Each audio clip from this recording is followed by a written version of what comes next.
This is MTG Burgeoning, and in this video we are going to showcase the 10 best Planechase planes for graveyard-centric decks.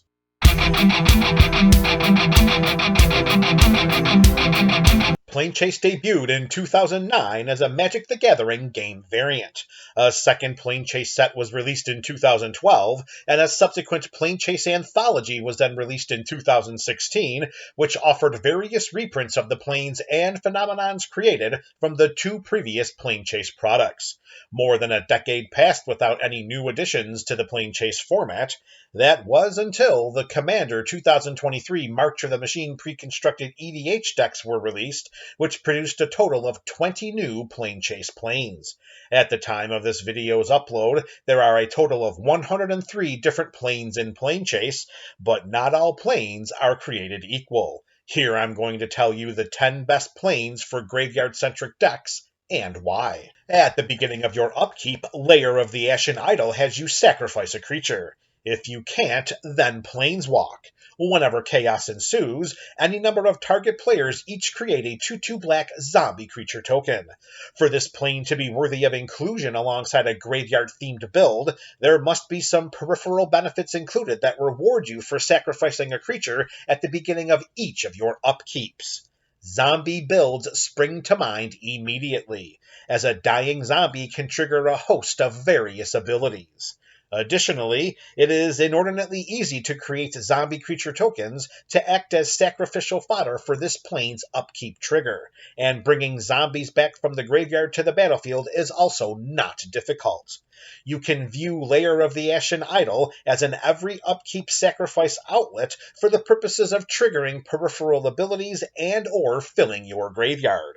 Note that most zombie builds have black in them, a color which has numerous spot and mass recursive spells and abilities. Lair of the Ashen Idol can act as a key cog to your sacrifice recursion dynamic, assisting you in gaining victory through a variety of different peripheral triggered abilities. At the beginning of your upkeep, the fourth sphere has you sacrifice a non-black creature. Whenever chaos ensues, create a 2/2 black zombie creature token. This plain static ability is more limiting, as only non-black creatures can be sacrificed to it. However, there are still benefits to including the fourth sphere in your planar deck. Through an array of different spells and effects, you can reap the enter the battlefield and leave the battlefield triggers of your creatures over and over again. Although its chaos ability provides an unsacrificable creature secondary to its upkeep trigger, the fourth sphere's sacrifice outlet allows you to hone a battlefield to graveyard dynamic, which could still be supported with decks that have black in them. When you planeswalk to the pit, each player creates their choice of a 3/3 white angel creature token with flying, or a 6/6 black demon creature token with flying, trample, and, at the beginning of your upkeep, sacrifice another creature. If you cannot, then this creature deals 6 damage to you. Whenever chaos ensues, each player sacrifices a non-artifact creature. Yes, this plane will help your opponents by allowing them to create an evasive creature, but you will benefit from it the most because your regular deck will be sculpted to take advantage of the demon's sacrifice trigger. Most likely, your opponents will opt to create the 3/3 angel tokens. The demon's sacrifice trigger, paired with the potential to take 6 points of damage if they are unable to sacrifice another creature at the beginning of their upkeeps, will motivate your opponents to choose the safer option. However, you will be prepared for this possibility, and you will select the demon, which provides you a sacrifice outlet for the purposes of filling your graveyard with creatures, which you will put back onto the battlefields to be sacrificed again and again through your demon created by the pit. Grixis gives blue, black, and red creature cards in your graveyard unearth. The unearth cost is equal to its mana cost. To unearth a creature, you pay its unearth cost and return it to the battlefield. The creature gains haste and is exiled at the beginning of the next end step, or if it would leave the battlefield. Unearth only as a sorcery. Whenever chaos ensues, put target creature card from a graveyard onto the battlefield under your control. This plane is going to utilize your already stockpiled graveyard for the purposes of putting creatures onto your side of the battlefield, either through your Grixis-colored Unearth-enabled buried creatures or through the chaos ability of this plane. Note that the Chaos ability puts a creature card from any graveyard onto your side of the battlefield.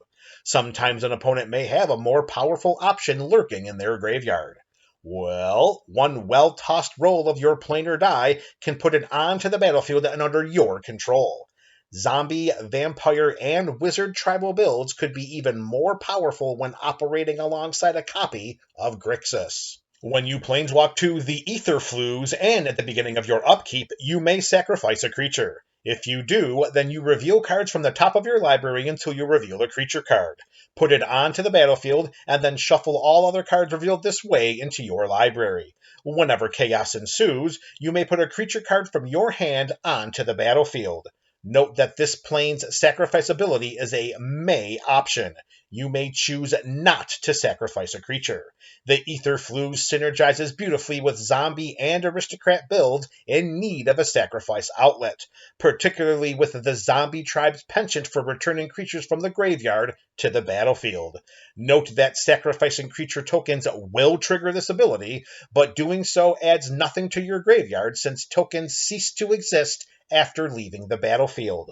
The Ether Flues offers you some graveyard fattening one creature at a time, while also replacing that creature's departure from the battlefield with one from your library. When you planeswalk to Norn's Seed Core, chaos ensues. And whenever chaos ensues, reveal cards from the top of your planar deck until you reveal a plane card. Planeswalk to it, except do not planeswalk away from any plane. Put the rest of the revealed cards on the bottom of your planar deck in any order. You receive the benefits of both Norn's Seed Core and the revealed plane until they are planeswalked away from. If you roll Chaos, then Chaos ensues on both Norn's Seed Core and the revealed plane, which, through the Seed Core's Chaos ability, will have you reveal another plane from the top of your planar deck, planeswalk to it while not planeswalking away from any other planes. Although Norn's Seed Core could conceivably and legitimately be put into any planar deck, its alignment with graveyard-centric builds creates immense value and diversifies options secondary to optimizing and enhancing this type of theme. Imagine any two of the planes from this list working alongside each other.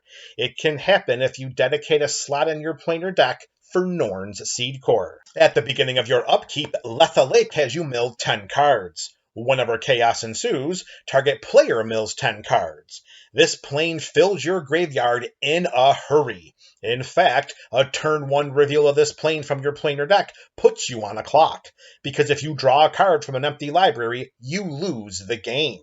Choosing to put this plane into your planar deck is format dependent, of course, and EDH may be the best option for managing Letha Lake's upkeep trigger. Once you have an established board state and a sufficient amount of mana resources, then the benefits of putting the top 10 cards of your library into your graveyard each turn become enhanced. Zombie tribal builds, artifact decks, and even creature-centric decks may be the best candidates to pair with this plane's mill ability. Magic has a diverse pool of spot and mass recursion spells that could flood your side of the battlefield with artifacts and/or creatures that have been graciously milled into your graveyard by Letha Lake. Just keep an eye on the size of your library. When you planeswalk to Innis Hain and at the beginning of your upkeep, mill 3 cards. When you planeswalk away from Innis Hain, each player returns all land cards from their graveyard to the battlefield tapped. Whenever chaos ensues, return target non-land permanent card from your graveyard to your hand. This plane will put a respectable 3 cards into your graveyard from the top of your library during each of your turns. In land-based or creature-based decks, it is reasonable to think that at least one of these types of permanents will be put into your graveyard each time Innis Hain triggers. For builds that care about specific card types being put into the graveyard from anywhere, Innis Hain should be considered for inclusion into your planar deck. Noctamen gives each creature card in your graveyard Embalm. Its Embalm cost is equal to its mana cost. To embalm a creature, exile it from your graveyard and pay its Embalm cost. Then create a token that's a copy of it, except it is a white zombie in addition to its other types with no mana cost. Embalm only as a sorcery. Whenever chaos ensues, you may discard a card. If you do, then draw a card. Here, token copies of each creature card in your graveyard can be put onto the battlefield for the same cost as its mana value. Note that this plane does not provide any mill effects, and the only way to get a card into your graveyard is by discarding it through Noctamen's Chaos ability, which, of course, has just a 1 in 6 chance of happening.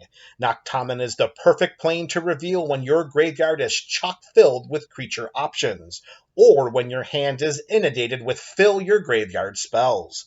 This plane also pairs well with aristocrat-style builds, which attempt to win games through sacrificing creatures to various death trigger benefits.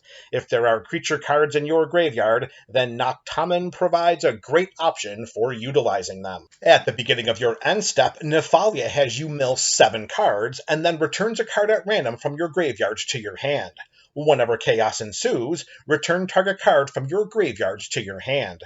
This plane works twofold for the purposes of providing you resources from which to benefit. An end-step trigger of milling 7 cards is efficient and effective when piloting a graveyard-themed deck. There are enough cards milled at the end of your turn to provide various options from which to recur, but not too many that drawing from an empty library becomes a concern.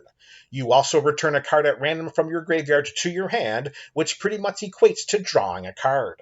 The Chaos ability allows you to return target card from your graveyard to your hand, which can be considered an even better option than simply drawing a card. It is a tutor-like effect from the confines of your own graveyard.